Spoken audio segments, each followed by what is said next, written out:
से जुड़े संत जनों को, ट्रस्ट से जुड़े सभी महानुभावों को, सभी डॉक्टर्स और दूसरे कर्मचारी बंधु भगिनी को भी आज इस पवित्र अवसर पर बहुत बहुत शुभकामनाएं देता हूं। साथियों, हम बार बार सुनते आए हैं, न त्वम हम कामये राज्यम न च स्वर्ग सुखानि च कामये दुख तप्ता नाम प्राणी नाम आरती नाशनम। अर्थात न हमें राज्य की कामना है, न स्वर्ग के सुख की इच्छा है। हमारी कामना है कि हमें बस दुखियों की, रोगियों की पीड़ा दूर करने का सौभाग्य मिलता रहे। जिस समाज का विचार ऐसा हो, जिसका संस्कार ऐसा हो, वहां सेवा और चिकित्सा समाज की चेतना ही बन जाती है। इसलिए भारत एक ऐसा राष्ट्र है जहां इलाज एक सेवा है, आरोग्य एक दान है।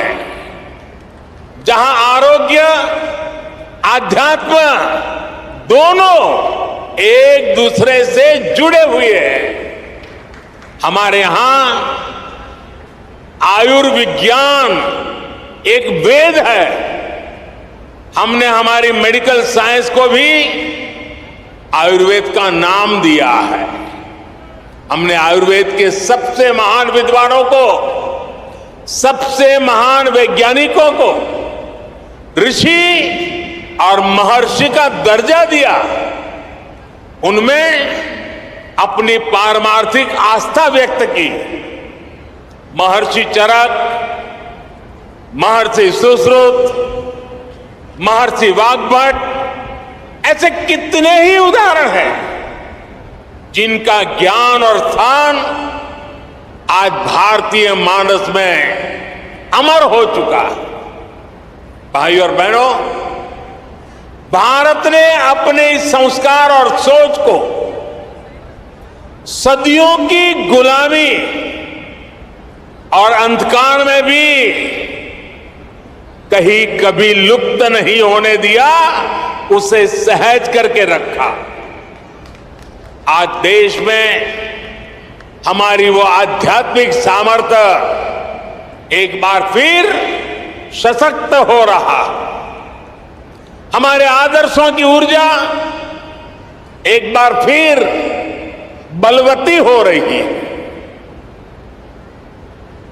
पूज्य अम्मा भारत के इस पुनर्जागरण का एक महत्वपूर्ण वाहक के रूप में देश और दुनिया अनुभव कर रहा है। उनके संकल्प और प्रकल्प सेवा के इतने विशाल अधिष्ठानों के रूप में आज हमारे सामने समाज जीवन से जुड़े ऐसे जितने भी क्षेत्र हैं, पूज्य अम्मा का वात्सल्य, उनकी करुणा हमें हर जगह दिखाई पड़ती है। उनका मठ आज हजारों बच्चों को स्कॉलरशिप दे रहा है, लाखों महिलाओं को स्वयं सहायता समूहों के जरिए सशक्त कर रहा है। आपने स्वच्छ भारत अभियान में भी देश के लिए अभूतपूर्व योगदान दिया है। स्वच्छ भारत कोष में आपके द्वारा दिए गए बहुमूल्य योगदान के कारण गंगा किनारे बसे उस इलाकों में काफी काम हुआ। इससे नमामि गंगे अभियान को भी काफी मदद मिली। पूज्य अम्मा, उनके प्रति पूरे विश्व का श्रद्धाभाव है। लेकिन मैं एक भाग्यवान व्यक्ति हूं, पिछले कितने ही दशकों से पूज्य अम्मा का स्नेह, पूज्य अम्मा का आशीर्वाद मुझे अविरत मिलता रहा है। मैंने उनके सरल मन और मातृभूमि के प्रति विशाल विजन को महसूस किया है, और इसलिए मैं कह सकता हूं कि जिस देश में ऐसी उदार और समर्पित आध्यात्मिक सत्ता हो, उसका उत्कर्ष और उत्थान सुनिश्चित है। साथियों, हमारे धार्मिक और सामाजिक संस्थानों द्वारा शिक्षा, चिकित्सा से जुड़ी जिम्मेदारियों के निर्वहन की यह व्यवस्था एक तरह से पुराने समय का पीपीपी मॉडल ही है। इसे पब्लिक प्राइवेट पार्टनरशिप तो कहते ही हैं, लेकिन मैं इसे परस्पर प्रयास के तौर पर भी देखता हूं। राज्य अपने स्तर से व्यवस्था खड़ी करते थे, बड़े बड़े विश्वविद्यालयों के निर्माण की में भूमिका निभाते थे, लेकिन साथ ही धार्मिक संस्थान भी इसका एक महत्वपूर्ण केंद्र होते थे। आज देश भी ये कोशिश कर रहा है कि सरकारें पूरी निष्ठा और ईमानदारी से मिशन मोड में देश के स्वास्थ्य और शिक्षा क्षेत्र का कायाकल्प करें। इसके लिए सामाजिक संस्थाओं को भी प्रोत्साहन दिया जा रहा है। प्राइवेट सेक्टर के साथ पार्टनरशिप करके प्रभावी पीपीपी मॉडल तैयार हो रहा है। मैं इस मंच से आह्वान करता हूं, अमृता हॉस्पिटल का एक प्रकल्प देश के दूसरे सभी संस्थाओं के लिए भी एक आदर्श बनेगा, आदर्श बन के उभरेगा। हमारे कई दूसरे धार्मिक संस्थान इस तरह के इंस्टीट्यूट चला भी रहे, कई संकल्पों पर काम कर रहे हैं। हमारे प्राइवेट सेक्टर पीपीपी मॉडल के साथ साथ स्पिरिचुअल प्राइवेट पार्टनरशिप की वो भी आगे बढ़ा सकते हैं। ऐसी संस्थाओं का संसाधन उपलब्ध करवाकर उनकी मदद कर सकते हैं। साथियों, समाज के हर वर्ग, हर संस्था, हर सेक्टर के प्रयास का नतीजा होता है। ये हमने कोरोना के इस काल में भी देखा है। इसमें भी जो स्पिरिचुअल प्राइवेट पार्टनरशिप रही है, आज उसका मैं विशेष रूप से जिक्र करूंगा। आप सभी को ध्यान होगा कि जब भारत ने अपनी वैक्सीन बनाई थी तो कुछ लोगों ने किस तरह का दुष्प्रचार करने की कोशिश की थी। इस दुष्प्रचार की वजह से समाज में कई तरह की अफवाहें फैलने लगी। लेकिन जब समाज के धर्मगुरु, आध्यात्मिक गुरु एक साथ आए, उन्होंने लोगों को अफवाहों पर ध्यान न देने को कहा और उसका तुरंत असर भी हुआ। भारत को उस तरह की वैक्सीन हेसिटेंसी का सामना नहीं करना पड़ा जैसा अन्य देशों को देखने को मिला। आज सबका प्रयास की यही भावना है जिसकी वजह से भारत दुनिया का सबसे बड़ा वैक्सीनेशन कार्यक्रम सफलतापूर्वक चला पाया। साथियों, इस बार लाल किले से मैंने अमृत काल के पंच प्राणों का एक विजन देश के सामने रखा है। इन पंच प्राणों में से एक है गुलामी की मानसिकता का संपूर्ण त्याग। इसकी इस समय देश में खूब चर्चा भी हो रही है। इस मानसिकता का जब हम त्याग करते हैं तो हमारे कार्यों की दिशा भी बदल जाती है। यही बदलाव आज देश के हेल्थ केयर सिस्टम में भी दिखाई दे रहा है। अब हम अपने पारंपरिक ज्ञान और अनुभवों पर भी भरोसा कर रहे हैं, उनका लाभ विश्व तक पहुंचा रहे हैं। हमारा आयुर्वेद, हमारा योग आज एक विश्वसनीय चिकित्सा पद्धति बन चुका है। भारत के इस प्रस्ताव पर अगले वर्ष पूरा विश्व इंटरनेशनल मिलेट ईयर मनाने जा रहा है। मोटा धान,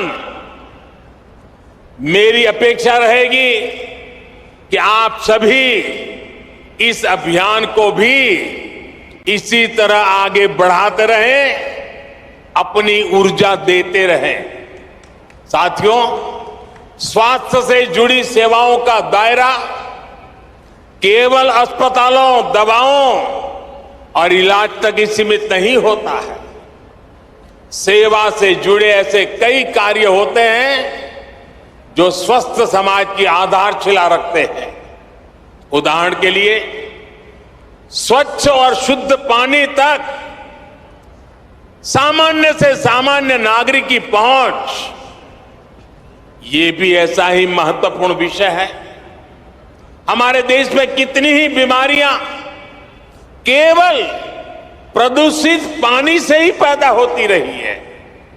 इसलिए देश ने 3 साल पहले जल जीवन मिशन जैसे देशव्यापी अभियान की शुरुआत की थी। इन 3 वर्षों में देश के 7 करोड़ नए ग्रामीण परिवारों को पाइप से पानी पहुंचाया जा चुका है।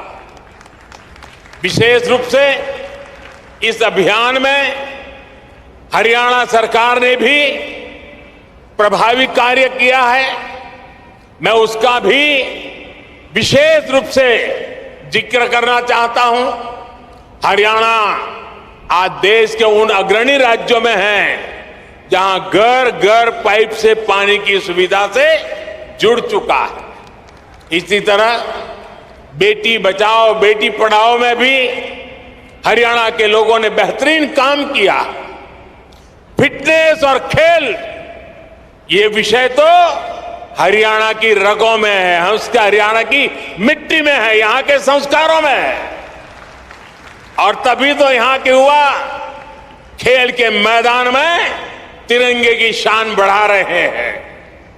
इसी गति से हमें देश के दूसरे राज्यों में भी कम समय में बड़े परिणाम हासिल कर रहे हैं। हमारे सामाजिक संगठन इसमें बहुत बड़ा योगदान दे सकते हैं। साथियों, सही विकास होता ही वो है जो सब तक पहुंचे, जिससे सबको लाभ हो। गंभीर बीमारी के इलाज को सबके लिए सुलभ कराने की ये भावना अमृता अस्पताल की भी है। मुझे विश्वास है कि सेवा भाव का आपका ये अमृत संकल्प हरियाणा के, दिल्ली एनसीआर के लाखों परिवारों को आयुष्मान बनाएगा। एक बार फिर पूज्य अम्मा के श्री चरणों में प्रणाम करते हुए, आप सबका हृदय से अभिनंदन करते हुए अनेक अनेक शुभकामनाएं। बहुत बहुत धन्यवाद।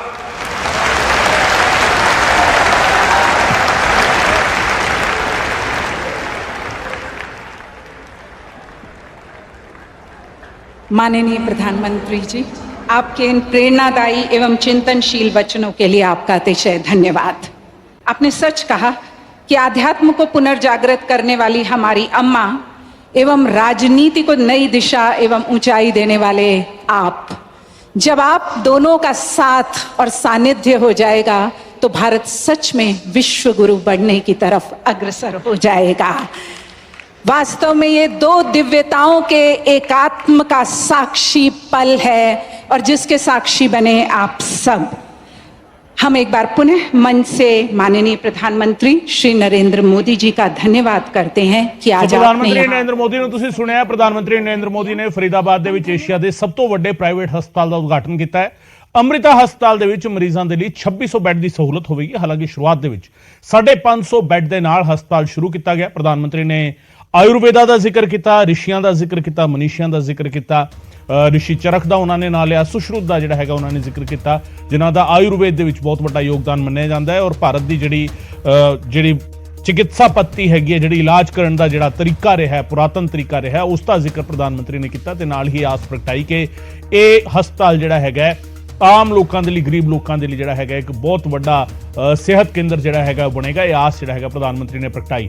ਪ੍ਰਧਾਨ ਮੰਤਰੀ ਨੇ ਜਿਸ ਹਸਪਤਾਲ ਦਾ ਉਦਘਾਟਨ ਕੀਤਾ ਹੈ, ਇਸ ਥਾਂ ਤੇ ਜਿਹੜਾ ਹੈਗਾ 4 ਸਟਾਰ ਹੋਟਲ ਵੀ ਬਣੇਗਾ, ਮੈਡੀਕਲ ਤੇ ਨਰਸਿੰਗ ਕਾਲਜ ਬਣੇਗਾ, ਸਿਹਤ ਵਿਗਿਆਨ ਦੇ ਲਈ ਕਾਲਜ, ਹੈਲੀਪੈਡ ਤੇ 498 ਕਮਰਿਆਂ ਵਾਲਾ ਗੈਸਟ ਹਾਊਸ ਵੀ ਜਿਹੜਾ ਹੈਗਾ ਹੋਵੇਗਾ। ਇਹ ਹਸਪਤਾਲ ਜਿਹੜਾ ਹੈਗਾ 130 ਏਕੜ ਦੇ ਵਿੱਚ ਕੁੱਲ ਮਿਲਾ ਕੇ ਪ੍ਰੋਜੈਕਟ ਜਿਹੜਾ ਹੈਗਾ ਕੁੱਲ 130 ਏਕੜ ਦੇ ਵਿੱਚ ਇਸ ਪ੍ਰੋਜੈਕਟ ਨੂੰ ਬਣਾਇਆ ਜਾਵੇਗਾ ਔਰ ਇਸ ਦਾ ਪੂਰਾ ਕੰਮ ਜਿਹੜਾ ਹੈਗਾ 2027 ਤੋਂ 2029 ਤੱਕ ਜਿਹੜਾ ਹੈਗਾ ਮੁਕੰਮਲ ਹੋ ਜਾਵੇਗਾ। ਤੁਹਾਨੂੰ ਦੱਸ ਦਈਏ ਕਿ ਅਧਿਆਤਮਿਕ ਗੁਰੂ ਮਾਤਾ ਅੰਮ੍ਰਿਤਾਨੰਦਮਈ ਦੇਵੀ ਨੇ ਹਸਪਤਾਲ ਦੀ ਸਥਾਪਨਾ ਕੀਤੀ ਹੈ।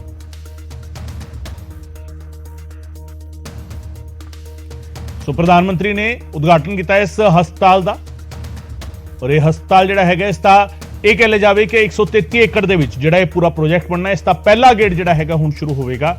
ਹਸਪਤਾਲ ਜਿਹੜਾ ਹੈਗਾ ਸ਼ੁਰੂਆਤੀ ਦੌਰ ਤੇ ਜਿਹੜਾ ਹੈਗਾ 550 ਬੈੱਡ ਦੇ ਨਾਲ ਜਿਹੜਾ ਹੈਗਾ ਹਸਪਤਾਲ ਸ਼ੁਰੂ ਕੀਤਾ ਗਿਆ ਔਰ ਜਿਹੜਾ ਗਿਣਤੀ ਜਿਹੜੀ ਹੈਗੀ ਹੈ ਬੈੱਡ ਦੀ 2600 ਦੇ ਕਰੀਬ ਜਿਹੜਾ ਹੈਗਾ ਬੈੱਡ ਇਸ ਦੇ ਵਿੱਚ ਸਥਾਪਿਤ ਕੀਤੇ ਜਾਣਗੇ, ਯਾਨੀ 2600 ਲੋਕਾਂ ਦਾ ਇਲਾਜ ਜਿਹੜਾ ਹੈਗਾ ਇੱਥੇ ਹੋ ਸਕੇਗਾ। ਤੇ ਵਕਤ ਫਿਲਹਾਲ ਇੱਕ ਛੋਟੇ ਜਿਹੇ ਬ੍ਰੇਕ ਦਾ, ਬ੍ਰੇਕ ਤੋਂ ਬਾਅਦ ਵੀ ਖਬਰਾਂ ਦਾ ਸਿਲਸਿਲਾ ਜਾਰੀ ਰਹੇਗਾ।